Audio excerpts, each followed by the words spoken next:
Hello à toi, j'espère que tu vas bien. Aujourd'hui, on se retrouve pour un nouvel épisode de podcast et on va discuter ensemble de comment créer une vie sur mesure en se libérant des attentes et en suivant son propre chemin. J'espère que tu es prêt parce que c'est parti. Bienvenue dans mon podcast L'art de briller, l'espace où ta vie rêvée devient enfin possible. Ici, c'est ton coin de douceur, inspiration et action.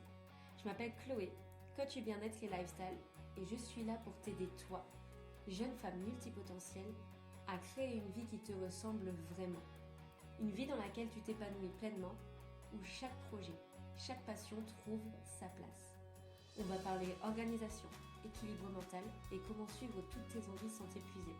Je te partagerai mes meilleurs conseils, des astuces concrètes et bien sûr un maximum de good vibes. Ensemble, on va briser les barrières, arrêter de culpabiliser et faire de ton quotidien un espace de création et d'épanouissement. Tu es prête à transformer ta vie ? Alors installe-toi confortablement et prépare-toi à recevoir tout ce dont tu as besoin pour enfin vivre selon tes règles. Abonne-toi et laisse-moi t'accompagner dans cette belle aventure.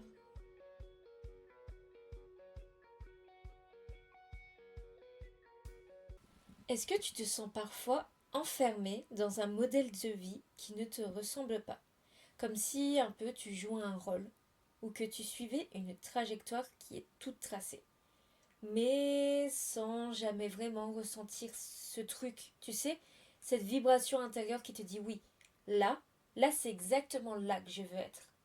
Bah si c'est le cas, sache que t'es pas seul.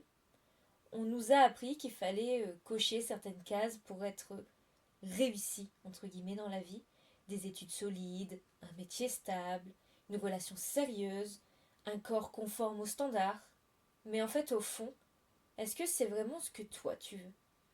Aujourd'hui, on va explorer, comme je le disais, comment se libérer des attentes extérieures et comment oser construire une vie qui nous ressemble profondément. Une vie qui est alignée, fluide, qui est épanouissante, où tu choisis tes propres règles du jeu. Installe-toi confortablement, respire profondément avec moi. C'est le moment de réécrire ta propre histoire. Déjà, pourquoi est-ce qu'on vit sous le poids des attentes des autres ? C'est un peu simple, c'est dans la nature humaine. Ouais, c'est un peu simple comme explication, mais c'est la vérité. Parce que on est tous dans un conditionnement social et on a tous peur du regard des autres. Et c'est normal, on est tous comme ça. Dès l'enfance, on est exposé à une multitude d'injonctions. Sois sage, travaille dur, trouve-toi un job, sois une femme accomplie, mais ne sois pas trop ambitieuse. Et du coup, toutes ces injonctions qu'on a encore et encore et encore, c'est un conditionnement qu'on a. Comment fonctionne le conditionnement ? En très clair, je ne vais pas te faire un cours de psychologie. Le conditionnement, c'est le fait qu'à force de répéter les mêmes mouvements ou à force d'entendre la même chose, le cerveau finit par s'y habituer et ça devient sa réalité. Encore une fois, c'est très simplifié. Les psychologues me taperaient sur les doigts, mais voilà, c'est pour simplifier au maximum.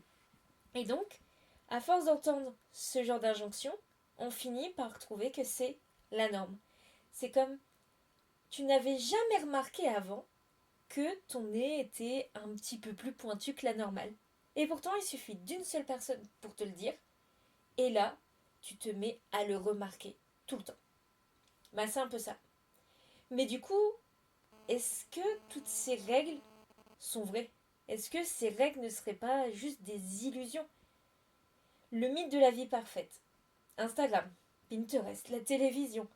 On nous vend une image de la vie idéale avec un corps parfait, une carrière fulgurante, un couple fusionnel, des voyages à Bali. C'est vrai, de toute façon, si t'as pas ta Rolex avant 30 ans, c'est que t'as loupé ta vie. Mais en fait, cette perfection, c'est souvent un leurre. Parce que souvent, ce qu'on nous montre sur le réseau, c'est pas la réalité. Et même si on le sait, le fait de le voir, tout en sachant qu'on nous montre uniquement les choses bien de la vie, le cerveau, ça fait quand même travailler. Et du coup, on tombe dans le piège de la validation extérieure. Beaucoup de femmes, surtout les femmes, les hommes aussi, attention, mais comme ce podcast est plutôt tourné vers les femmes, j'ai envie de justement me pencher dessus. c'est que beaucoup de femmes vivent en quête de reconnaissance. Un bravo du patron, un tu es belle sur Instagram, une approbation de la famille, un t'es la meilleure des mamans du monde. Mais en fait, le problème, c'est qu'à force de toujours attendre la validation extérieure, eh ben, quand est-ce qu'on se valide nous-mêmes? C'est vrai ça. Pourquoi est-ce qu'on a toujours besoin que ce soit quelqu'un d'autre qui nous juge sur notre valeur? Pourquoi est-ce qu'on ne pourrait pas percevoir nous-mêmes notre propre valeur? Alors attention, plus facile à dire qu'à faire. Ça, je ne dis pas le contraire. Mais est-ce que, imaginez un peu, imagine, si tu basais ta vie sur ce que tu ressens au lieu d'attendre l'approbation des autres. La vraie réussite, pour moi, c'est être en paix avec soi-même et pas avec l'image que l'on projette. Est-ce que ça t'est déjà arrivé de vouloir à tout prix quelque chose, mais vraiment, vraiment à tout prix, à tout prix, à tout prix, que ce soit un objet, que ce soit partir en voyage, ou que ce soit avoir une promotion, et une fois que tu le décroches, tu te rends compte qu'en fait, c'est pas aussi génial que ce que tu le voulais. Et du coup, une fois que tu l'as, tu t'en désintéresses parce qu'il y a autre chose qui te fait envie maintenant. C'est tout à fait ça. Et sache que tu n'es pas la seule à qui ça arrive. Et, bien évidemment, tout le monde le vit. Et pourquoi? Parce que on ne cesse de courir après les choses que nous n'avons pas. Et que les choses que nous n'avons pas, que d'autres ont. Bien évidemment, c'est pas drôle sinon, parce que si personne ne l'avait, on ne le voudrait pas. Et oui, justement, si personne ne l'avait, personne ne le voudrait. Et c'est ça le piège justement, c'est qu'on est tout le temps en train de chercher à récupérer quelque chose, juste parce que socialement parlant, ça fait bien. Mais en fait, est-ce que toi, tu en as vraiment envie? C'est ce qu'on appelle le syndrome de l'objet brillant. On veut toujours la dernière chose à la mode, que ce soit le dernier ustensile de cuisine, le dernier fringue, ou alors la nouvelle promotion là qu'il y a. On veut tous quelque chose de brillant. Mais une fois qu'on l'a, on est déçu. C'est le syndrome de l'objet brillant. Et on y est tous un sujet. On ne va pas commencer à se culpabiliser. C'est dans la nature humaine. Mais du coup, maintenant qu'on sait ça, comment est-ce qu'on identifie ce qui nous fait vraiment vibrer? Parce que c'est bien beau, vous allez me dire, mais Chloé, c'est bien beau, tu me dis qu'en fait ce que je le veux pas vraiment. Mais du coup, comment je sais ce que je veux vraiment? C'est une très bonne question. Alors, si tu te posais très simplement cette question. Si je pouvais tout recommencer à zéro, qu'est-ce que je ferais différemment? Alors oui, avec des si, on pourrait refaire le monde. Ça, c'est sûr. Mais ne serait-ce que à toute petite échelle, par exemple, si j'avais pu recommencer, est-ce que je redépenserais 1500 balles pour partir je ne sais où, alors qu'en fait, c'était pas ouf? Ou alors, si c'était à refaire, est-ce que je craquerais pour cette jupe-là alors qu'en fait, je l'ai mise qu'une fois et après, elle est restée dans mon placard, mais bon, comme elle tournait sur les réseaux, je la voulais absolument. Ça peut paraître bateau, mais déjà rien que ça, si tu te poses la question, tu vas te rendre compte que, ouais, il y a plein de choses que tu voulais pas vraiment. Et que t'as pris quand même. Quel choix tu aurais fait si tu n'avais pas eu peur du regard des autres? Par exemple, si tu avais décidé de devenir acrobate de cirque. Je dis n'importe quoi, c'est vraiment un exemple super nul, mais c'est pour te faire comprendre. Si tu avais voulu devenir acrobate de cirque et que personne ne t'avait jugé dessus, est-ce que tu l'aurais fait? Est-ce que le petit rêve que tu nourris au fond de toi, que ce soit devenir auto-entrepreneur, que ce soit monter ta propre boutique, ou devenir journaliste, ou faire le métier de tes rêves, et que derrière, il n'y avait personne pour te dire « Ouais, mais ça va pas marcher. Ça, c'est pas pour les gens comme nous. » Voilà. Oui, mais est-ce que tu te rends compte qu'il y a 1% de personnes seulement qui réussissent là? Voilà. Oui, mais c'est bouché là, t'auras jamais d'opportunité. Si personne n'avait émis de jugement ou de pseudo-conseils sur tes choix, est-ce qu'ils auraient été différents? Où est-ce que tu serais aujourd'hui si tu avais osé suivre ton intuition? Alors, c'est des questions qui peuvent être très dures à répondre sur le coup et je t'invite vraiment à mouliner un petit peu dans ta tête là-dessus. Et je te propose du coup de prendre un carnet et d'écrire 3 questions. 3 questions toutes simples. La première, c'est si j'avais la garantie de réussir, qu'est-ce que je ferais? Alors celle-là, elle est incroyable parce que justement, ce que beaucoup de choses ne sont pas faites pour nous, souvent quand on ne les fait pas, parce que ma phrase n'était pas française, excusez-moi, mais souvent quand on ne fait pas quelque chose, c'est souvent parce qu'on a peur de ne pas y arriver. Parce que entre la honte, le ridicule, la peur de se tromper, la peur de perdre du temps, parce que la notion de temps, c'est vraiment quelque chose chez l'être humain qui est absolument incroyable et je pense que on en parlera dans un autre épisode de podcast. Mais voilà, cette question. Si j'avais la garantie de réussir, qu'est-ce que je ferais? Deuxième question à noter dans ton carnet. Qu'est-ce qui me procure de la joie pure sans aucun effort? Où là, c'est vraiment si je le fais, là, je ressens de la joie. Je sens en fond de moi que je suis heureuse, que je suis détendue, que je suis épanouie. Peu importe ce que c'est, que ce soit une activité artistique, que ce soit une activité intellectuelle, que ce soit une activité physique, peu importe. Qu'est-ce que tu fais quand tu as vraiment besoin de ressentir de la joie et que c'est même pas un effort pour toi? Pour te donner un exemple, moi, écrire. Alors, pas tout le processus d'écrire, parce que la plupart du temps ça demande des efforts, mais imaginer un univers, puis écrire le premier jet de mon roman. Ça c'est quelque chose qui me met en joie. Parce que ça vient tout seul, il n'y a pas d'effort à fournir, je ne me prends pas la tête à savoir si est-ce que ça va être assez bien, est-ce que les gens vont aimer. Non, le premier jet, c'est vraiment ma créativité à l'état brut. Je me soucie pas du fait que peut-être que je vais devoir revenir sur les premières pages plus tard et que peut-être qu'il va falloir faire beaucoup de retravail pour que ça aboutisse à un roman fini. Moi, je kiffe juste mon instinct. Je découvre mes personnages, je découvre mon univers. Et ça n'a pas de prix. C'est vraiment un bonheur pour moi. Je ne sais pas si tu l'entends, tu ne me vois pas forcément. Mais je pense que mon sourire s'entend dans ma voix. Donc voilà. Deuxième question. Qu'est-ce qui te procure de la joie pure sans effort? Enfin, troisième question. Si je pouvais créer ma vie idéale, à quoi elle ressemblerait? Pour ce faire, tu peux fermer les yeux et laisser juste libre cours à ton imagination. On s'en fout si c'est faisable. On s'en fout si c'est socialement acceptable. On s'en fout s'il n'y a pas quelqu'un qui va venir te critiquer dessus. Juste, si tu pouvais créer ta vie idéale, à quoi elle ressemblerait? Sans jugement, laisse juste venir voir la chose. Si jamais tu as besoin que je crée une visualisation pour t'aider justement à répondre à cette question, n'hésite pas à me le dire en commentaire, je serais ravie justement de créer cette visualisation pour toi. Mais voilà, 3 petites questions qui peuvent paraître très simples, mais qui ne le sont pas. 1. Si j'avais la garantie de réussir, qu'est-ce que je ferais? 2. Qu'est-ce qui me procure de la joie pure sans aucun effort? Et 3. Si je pouvais créer ma vie idéale, à quoi ressemblerait-elle? Ne réfléchis pas trop. Écris tout ce qui te vient. Vraiment tout, tout, tout, tout, tout. Et ensuite seulement, quand tu auras tout écrit, quand tu es sûr d'avoir fini, tu reviendras dessus et tu verras. Tu verras si tu ne l'as pas fait à cause de tes peurs, à cause de la peur, que ce soit la peur du jugement, la peur de ne pas réussir, peu importe. Mais là, tu lâches les chevaux, tu laisses faire comme ça te vient, sans aucun jugement. Dans ces réponses, je t'assure que se cache la version la plus alignée de toi-même, de ce que tu veux vraiment. Maintenant, c'est bien facile, on sait ce qu'on veut. Maintenant qu'on sait à peu près, qu'on a fait la visualisation, qu'on s'est posé pour réfléchir, on sait ce qu'on veut, on sait ce qui est aligné avec nous.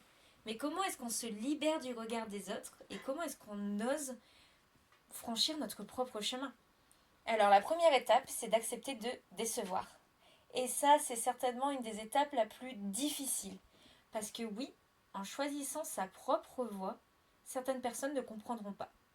Il y a des personnes qui vont peut-être vous trouver égoïste parce que sur cette voie, vous prenez plus de temps pour vous. Et donc, comme tu prends plus de temps pour toi, tu as moins de temps pour les autres. Et donc, pour beaucoup, c'est égoïste. Ou alors, certains vont être déçus. Je pense notamment aux parents qui rêvent d'avoir leurs enfants médecins et qui, finalement, juste, ils travaillent dans une petite librairie et ils vendent des livres et ils adorent ça. Tout con. Mais, voilà, ça peut décevoir. Et c'est ok. Tu n'es pas ici, tu n'es pas sur cette terre, tu n'existes pas pour plaire à tout le monde. Tu es ici pour être toi. De toute façon, peu importe ce que tu feras, et ça je veux que tu le gardes en tête, peu importe ce que tu feras, il y aura toujours quelqu'un pour te critiquer ou pour être déçu. Toujours, c'est comme ça, on ne peut pas faire autrement. Et il faut l'accepter. Et c'est ok.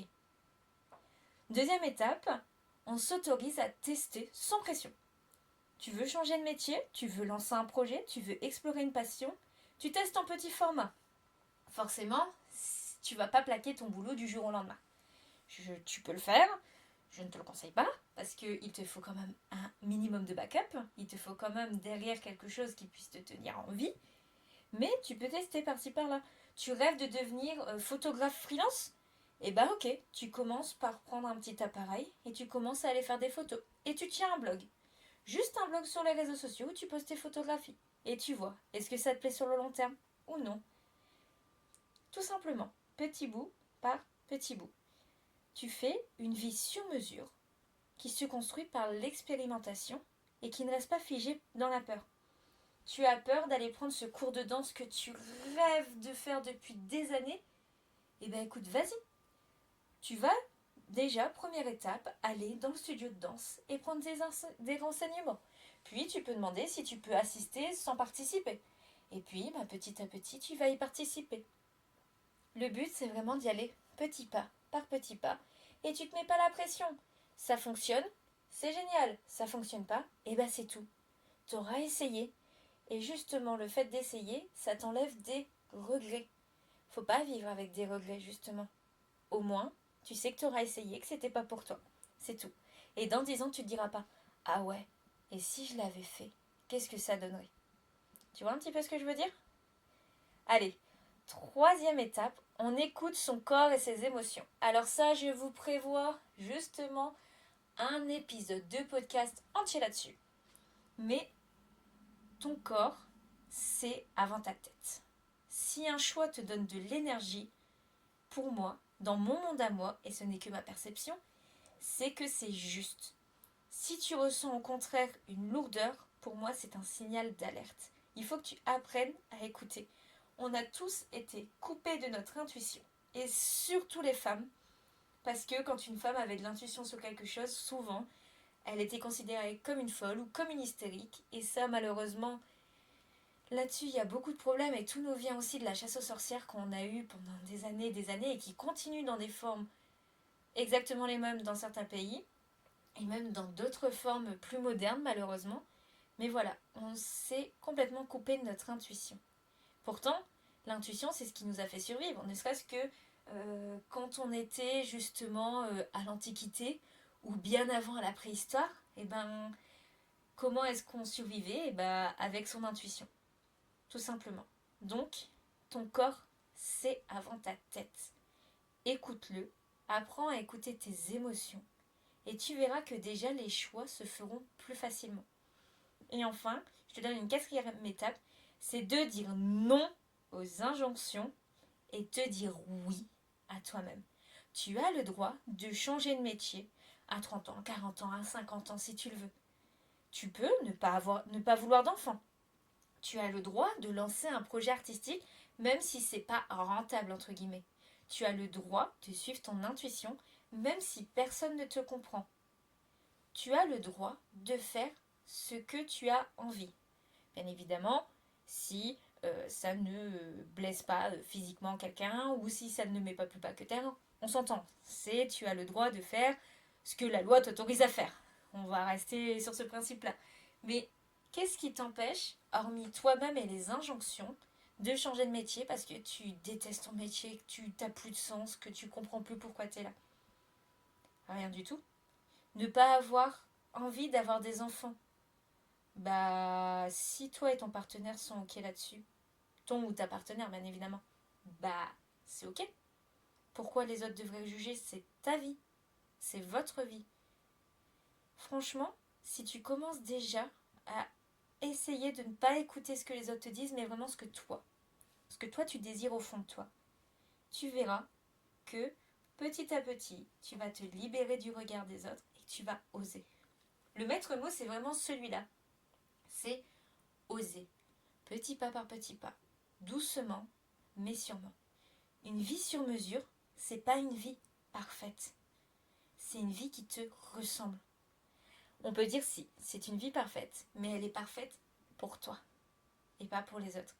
Et on a tous une version différente de ce qu'est une vie parfaite.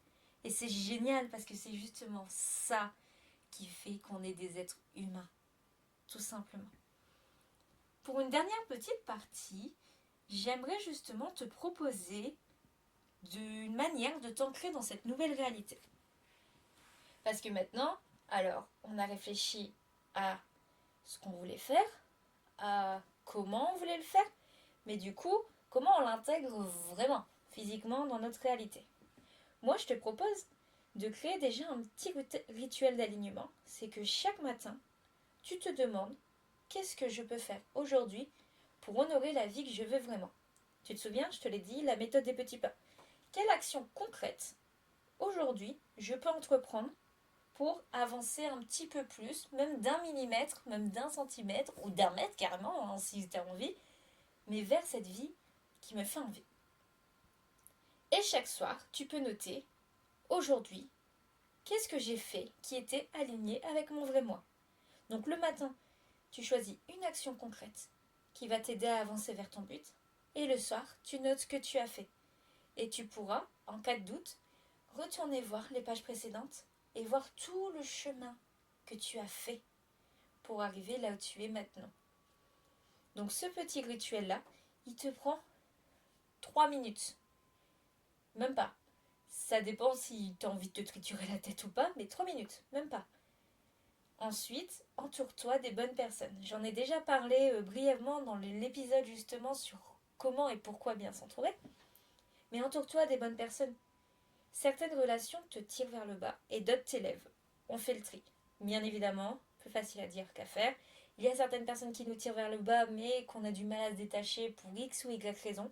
De la famille, des amis proches, quelqu'un qui nous a aidés et donc on ne veut pas dégager de sa vie parce que quand même, il m'a bien aidé. Voilà. Mais on essaye de s'entourer un maximum de personnes qui nous font nous sentir bien et qui nous soutiennent, qui nous comprennent ou non. On peut très bien ne pas comprendre les réactions et les envies de quelqu'un et quand même soutenir la personne. C'est possible. Et enfin, on passe à l'action, même de manière infime. Ne reste pas dans la théorie. Un petit pas chaque jour suffit. Tu veux te mettre à danser? Très bien. Eh ben, un jour, tu vas commencer à écouter des musiques qui donnent envie de bouger ton corps. Puis, tu vas regarder une vidéo YouTube sur justement un petit pas de danse qui te fait plaisir. Puis, tu vas aller prendre des renseignements sur un studio de danse. Et ensuite, tu vas aller assister à une séance. Et puis, petit à petit, tu vas te mettre à danser. Alors, je prends vraiment cet exemple-là parce que c'est peut-être le plus simple à comprendre. Mais voilà, petit pas par petit pas. La plus belle des vies, c'est celle où tu te sens libre et pleinement toi-même. Alors, c'est le moment de conclure parce que ça fait quand même un peu plus de 20 minutes que je parle quand même. C'est le moment maintenant de dire oui à ta vraie vie. Aujourd'hui, tu as le choix. Soit tu continues à suivre les attentes des autres et te sentir vide à l'intérieur, soit tu oses t'écouter et commencer à créer une vie qui est sur mesure, même si ça fait peur. Forcément que ça fait peur, c'est nouveau. Forcément que ça fait peur parce que comme c'est quelque chose que tu as envie, t'as pas envie d'être déçu et donc ça fait peur. Rappelle-toi, personne ne viendra te donner la permission d'être pleinement toi-même. Cette permission, c'est à toi de te l'offrir. Donc ta mission du jour, c'est tu prends 5 minutes et tu écris une action concrète que tu peux faire aujourd'hui pour avancer vers une vie idéale. Et surtout, tu n'hésites pas, tu me partages ton ressenti, que ce soit sur Instagram en message privé ou en commentaire directement parce que j'adore vous lire. Abonne-toi pour ne rien manquer si cet épisode t'a inspiré. Partage-le à une femme qui mérite de s'autoriser à vivre pleinement. Et moi je te dis à très vite pour un nouvel épisode. Salut!